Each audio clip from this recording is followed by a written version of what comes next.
Hey everybody, welcome back to this channel, and today we are going to be smoking a beef tri-tip. I started marinating last night. I would have shown you that process, but I was in the middle of working, and my wife still thinks I should have shown you the process. But with that being said, it's getting pretty close to time to get the grill set up, so why don't we start with that? Okay, so I guess first things first, we should probably go ahead and talk about how to light the charcoal grill and get it prepared for smoking, even though this isn't really a tutorial, more of how I walk through the process. But get it going to start with, you obviously need to grab your charcoal, if you will. I use a chimney starter personally because I don't like lighter fluid. It's just easier for me to use the charcoal starter. A little bit easier too. Here's where it gets really interesting. I use some just generic cooking oil, canola in this case, and some paper towel. And so what I'll do is I'll take like 3 or 4 pieces of paper towel, fold it up part way, like back to just individual sheets, pour some of the oil on it, kind of crinkle it around so there's a good coverage and everything. I'll stick that under the chimney starter and put charcoal in it, and then go ahead and light it and let the chimney effect do what it does, get the charcoal going and everything. Got the grill going, should be pretty close to right at this point. And since I had a couple of minutes, other than recording some B-roll, I went ahead and went inside and grabbed the smoking chips. Now today I'm using just some generic mesquite smoking chips, and they're more along the lines of smoking chunks. But I've had them going, started with hot water for a few hours now, sorry, not a few minutes, and just to get them to where they'll smoke and give off a lot of that flavor really, really well. I think we're just about time to get the final setup going, so I'm gonna run inside, grab everything else I need, and I will be right back with you. I've got it here. Probably looks absolutely disgusting right now because I made too much marinade, but it's a chipotle lime marinade, and it's been in there for a good while now, overnight, probably 17-18 hours worth. Unfortunately, I can't do it quite the right way because the probe thermometer that I bought for Thanksgiving last year when I was smoking a whole turkey kind of fell and broke, and I haven't replaced it yet because I really haven't been doing all that much smoking and grilling stuff, large cuts of meat, that type of deal. So hasn't really been a priority on the repurchase list. But kind of wishing that I had it for today, but I'm gonna go by eyes and touch.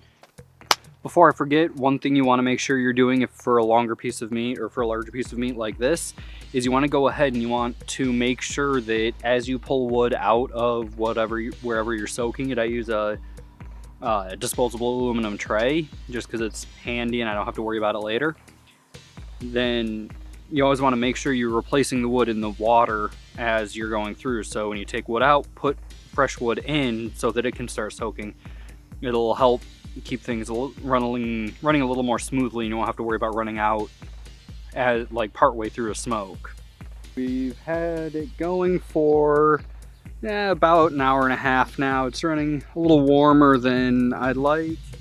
You can see it's hanging out at about the 250 degree point.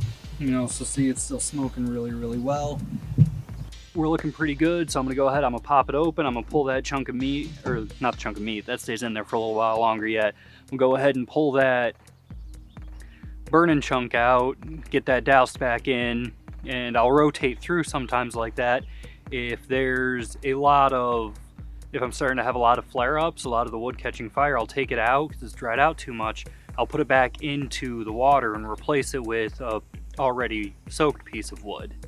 And this is actually the first time I've had to do it this time around. I've been really lucky, probably because the amount that I pre-soaked the wood beforehand, but let's go ahead and we'll knock that out real quick. And I just dropped my tongs all the way to the ground. Let's take a really quick close look at the meat.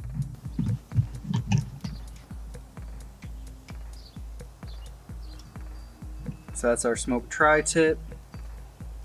You can see it still has a lot of give, which is good.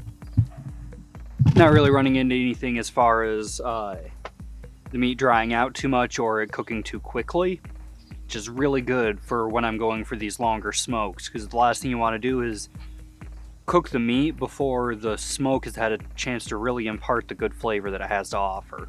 So a little bit of on a side note, because I realized you gotta have sides, and do some oven roasted potatoes. So I've got the oven preheating already to 425 degrees. I'm gonna take these little guys, a little knife, and I'm just gonna go ahead and quarter them up real quick. We got, the oven just went off. I just turned it off. The potatoes still in there.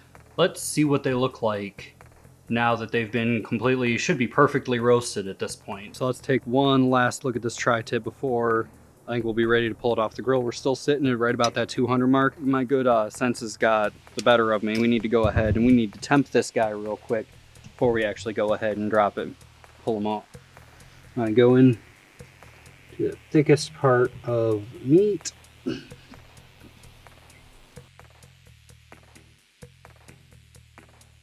Knife, meat poker thing, fork,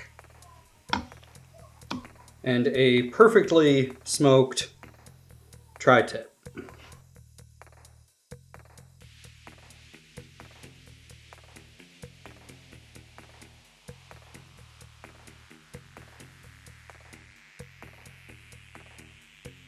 So we've got probably 1/4 of an inch penetration in.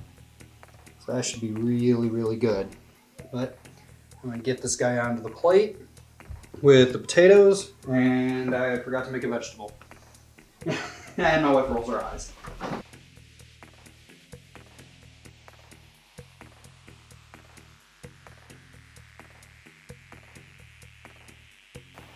So as you can probably guess, it's been a few days since I did the actual full recording of this, and realized I completely forgot to do an outro or even do anything talking about how it turned out beyond how it looked.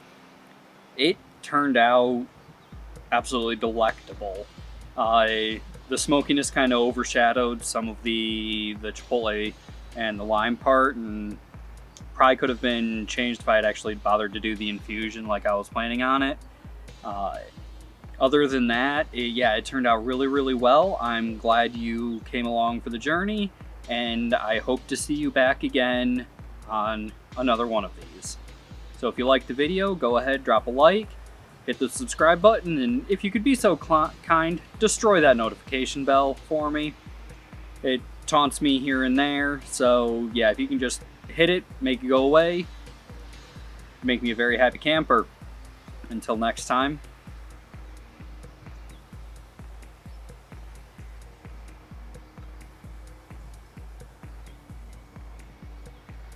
Need to get better about that. Need to figure out what I actually want to be saying through those parts.